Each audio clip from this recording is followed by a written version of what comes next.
Hey, what's up, everybody? Welcome to another video. One thing I wanted to do real quick is I'm going to ask a big favor.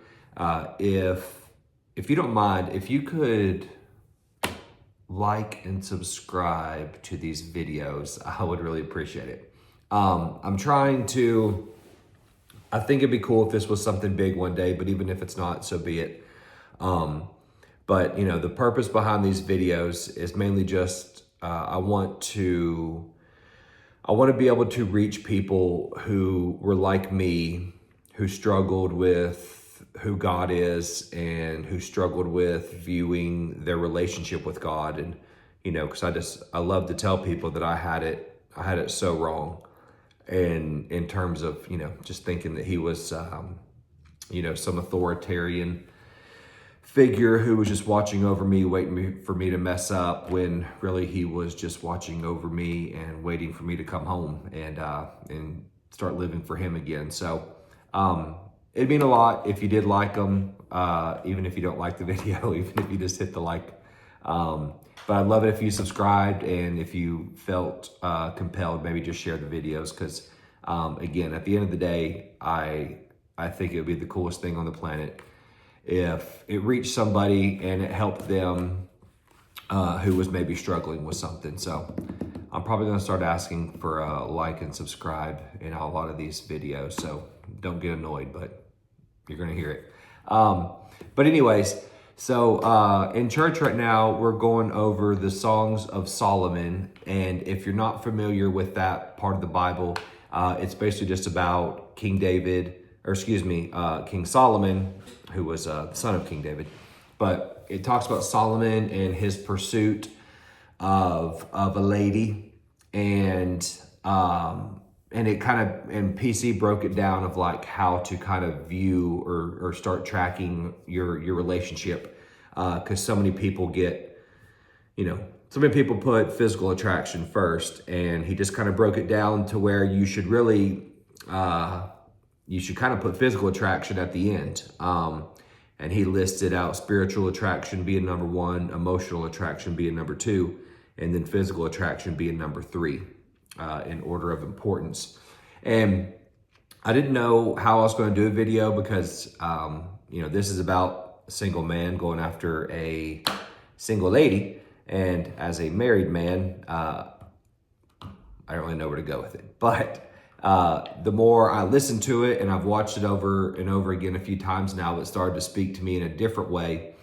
And I looked at the spiritual attraction part of it differently because, obviously I've been very fortunate to be married to my wife for a long time now. We've been together for 16 years, but, unfortunately she didn't meet me when I was very spiritually attractive. But it made me realize that maybe I should start looking at spiritual attraction for my life now and start working on being more spiritually attractive to God. And at first I was like, is that weird or is that not weird? But then I started reading more into it, and it's actually talked about a lot. And some notes I took down was, wanting to be spiritually attractive to God often means that we're striving to live a life of faith, love, humility, and righteousness. And it's basically us focusing on an authentic relationship with God. And that is something that I have been doing, buddy. I've been after that for a good solid year and a half now, almost 2 years. So I like looking at the spiritual attraction differently in this little series, because again, it's talking about being a good spiritually attractive person to your mate. But unfortunately I missed that boat, but I still have the wife, so I'm good.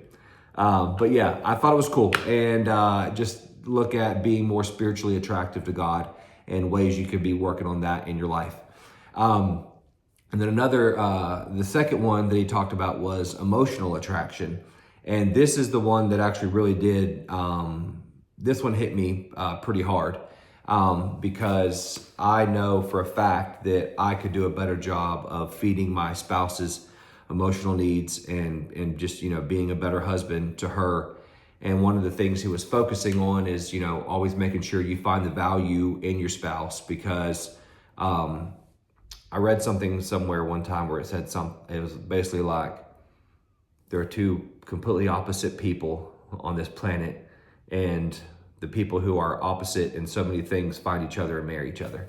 And that's kind of my marriage. I mean, we have a million things in common, but we also have a lot that we don't see eye to eye on. But it's not anything big, and it's also, again, just in this portion of it, it made me realize that I should always just be focusing on all of the amazing qualities that my wife does have, because, you know, she has so many of them, and where she may lack, it's not anything big at all anyways, and it's not anything to focus on or really anything to bring up. So this part of the book made me really want to start doing a better job of just making sure that I'm always supporting and uplifting her, and again, just focusing on the good qualities that she does have, because she has so many of them. And if she doesn't like to cook, so be it. If she's not a huge fan of doing laundry, so be it. I don't know anybody who really is, but you know, who am I to harp on that?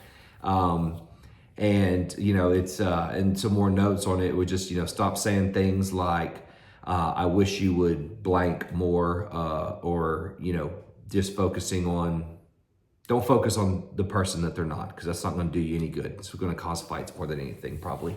And another thing that I would encourage, you know, men to do is to speak life over your spouse, and to always be kind, and never forget that, you know, words carry weight. And, you know, again, just bringing up stuff of who your spouse might not be, it's definitely not going to make them probably want to be that person. So just speak life, speak good thoughts over your spouse, love your spouse, be kind.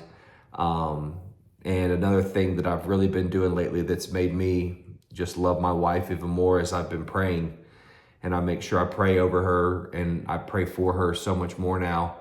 And again, it really makes me kind of fall in love with her all over again, in a spiritual way that just means a lot. And another one, or the last one that he had talked about, was physical attraction. And again, as a married man, I didn't really know where to go with that one, because the physical attraction, obviously it was there 16 years ago and it's still there today. But one of the things he mentioned on here that really hit me was that we should all remember that when Jesus found us, we were not very attractive, but Jesus still loved us, and he decided to pursue us, even though we should be pursuing them or him. But you know, he was there for us. He's always been there for us, and he loves us with all of our flaws and, you know, everything that we do wrong. He still loves us no matter what. So just think about that too when it comes to your spouse. Always remember that you are not perfect, and so who are we to, you know, criticize or critique someone when we're not perfect ourselves? So Jesus loved us even when we were nasty. Not saying my wife's nasty. My wife's not nasty. She's amazing.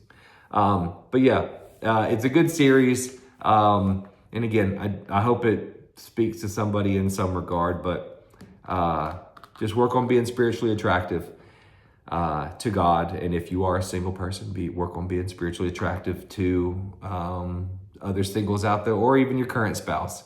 And emotional attraction, always just speak life over your spouse, and speak positive things over them, pray for them, encourage them, focus on who they are, don't focus on who they're not. And see if that doesn't help your marriage. And again, the physical attraction, just remember, we all have flaws, and we all have things that aren't great about us, but God still loved us no matter what, and Jesus still loves us no matter what, and I love you no matter what, and I hope your family and your spouse and everybody loves you no matter what. So I hope you all have a great week, and I hope everything's going well in your life, and just stay prayed up. And again, if you would like and subscribe to these videos, I would greatly appreciate it. Have a great day.